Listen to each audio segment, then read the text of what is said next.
Hi, everybody. I am Kit Kelstow, the author yogi. Welcome to the Author Ashram. This is the place where we talk writing, publishing, being an author, and how all of that impacts your creative nervous system.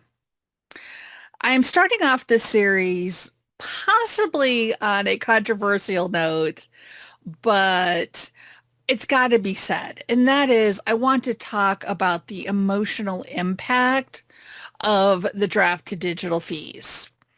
Now, if you haven't heard, and frankly, it's been all over social media, but maybe you're on vacation or something, Draft2Digital has decided in an effort to combat AI that they're going to institute a fee of $12 a year for any author who makes under $100 a year, which, let's be honest, if you upload to Amazon and then you upload to Draft to Digital for everybody else, which is what a lot of us do, your Amazon sales for the large part are going to be the bulk of your royalties. And so for many of us, we sell a lot more on Amazon than we do on Draft to Digital wide because that's just how the market works. Now, that's compounded by the fact that a lot of the people I know and I like to hang with, my community writes very niche work, very specific work, work that doesn't necessarily have a mass appeal, nor are they trying to get that mass appeal. It's art for art's sake, but also art to make money off of. And there are a lot of things, frankly, to unpack about the draft to digital fees. So much. I could probably talk for an entire hour or longer on it.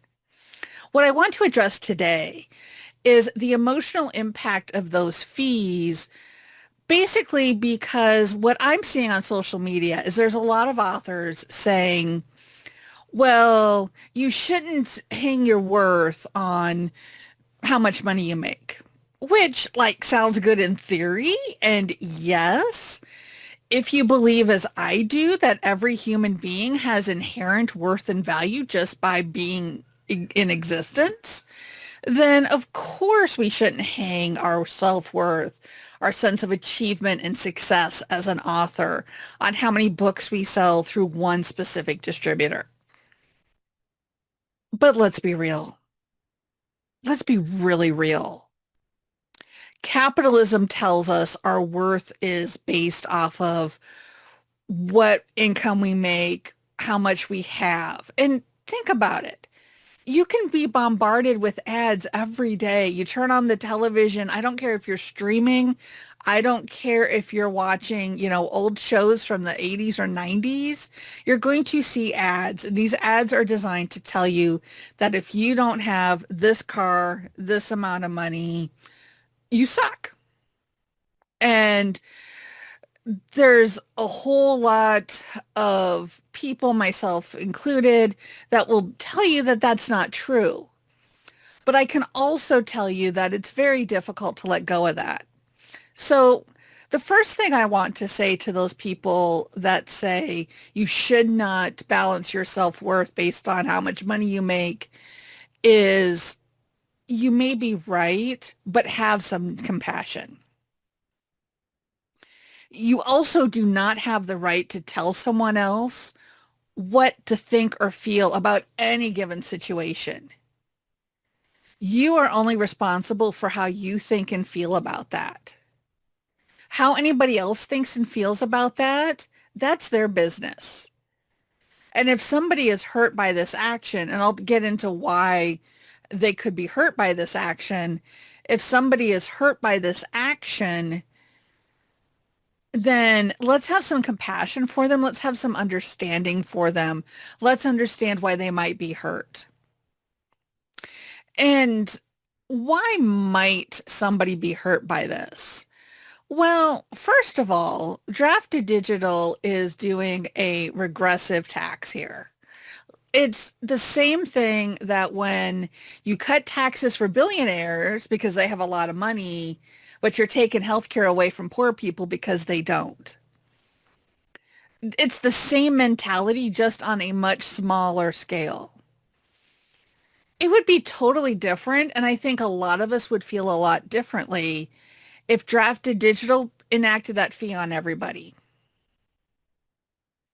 But they didn't. They presumably looked at their data, they presumably looked at their spreadsheets, and basically said, we have this tier of authors. Now on Facebook, Mark Coker, who is the person who founded Smashwords, who then sold out to Draft2 Digital, said that he wanted these thresholds to be much higher. So take that, however you will. But they looked at this and they basically said, okay, assuming they made a rational business decision, they thought that authors who make above $100 a year don't cost them any money. They're gaining income no matter how small. And like I said, there's a lot to unpack. There's a lot we could go into, especially on the tech side, because as somebody who's been in technology for 20 plus years, I've got a lot of thoughts on what's going on at Draft2Digital that has nothing to do with these fees. But they decided that the authors that make over $100 a year in royalties, so they make $10 from them, they don't want to piss off. And I'm just going to be blunt about that. They've decided that the authors that make over that threshold, they don't want to make them mad. They don't want to charge them anymore. They don't want to piss them off. And I think this gets into how Draft2Digital views authors. So in October, they released these content guidelines. Again, whole nother video. We could go into this. The original version of these guidelines, and I regret that I did not capture a screenshot of this, but the original version of these guidelines basically said, if you write anything that we list on this page, you are not a professional author. We don't want you. And it was pretty much that blunt. Now, the list of topics on their content guidelines that they don't want is all over the place. It's low content books. It's prepping and canning. It's dog training. It's also areas of my expertise, which is meditation, mindfulness, chakras, some information, some places where I have actually had training in, and yes, I have published books in. So the original version of their guidelines basically said, if you write any of these, we don't want you as an author. You're not professional. To which I looked at that and I was like, say what? Because I've been an author for over 20 years. The number of books on my dashboard is well into three figures. Due in a large part to about a decade ago, I wrote a lot of novellas and I wrote very fast. So, all 100% human written, no AI has touched my books. And they're saying that I am not a professional author. And I will be honest with you, I'm human. I probably took that a little personally. The new outline of their content guidelines, which they say they last updated October 27th, and I'm just going to note here it's April 18th, 2026, just in case they change it again, say, we cater to discerning career-minded authors who care about the craft and artistry of the written word.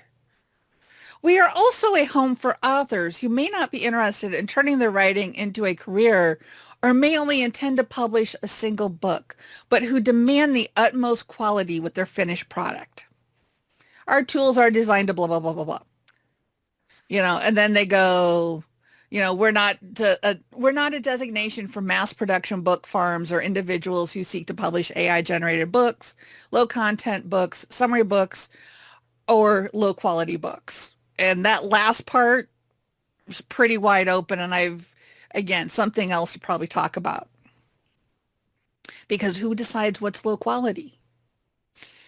I was not a fan of Game of Thrones, but I am not going to say that was low quality. I mean, there's a lot of subjectivity into what this is saying. So they wrote these content guidelines. We are also a home for authors who may not be interested in turning their writing into a career or may only intend to publish a single book. That sure sounds like an author that may be earning less than $100 a year in royalties. So what they're saying now is that we are a home for authors who may be doing that, but we're going to segregate you. We're going to treat you differently. We think you're costing us money, so we're going to charge you more. And to get back to the original topic of this video, it would be so easy for an author who suddenly finds themselves in this separate but equal place, in this segregated place where they now have to pay because Draft2Digital does not think they are a discerning, career-minded author. Think about how that is worded for a moment. We're authors. Words are a tool. Words have meaning.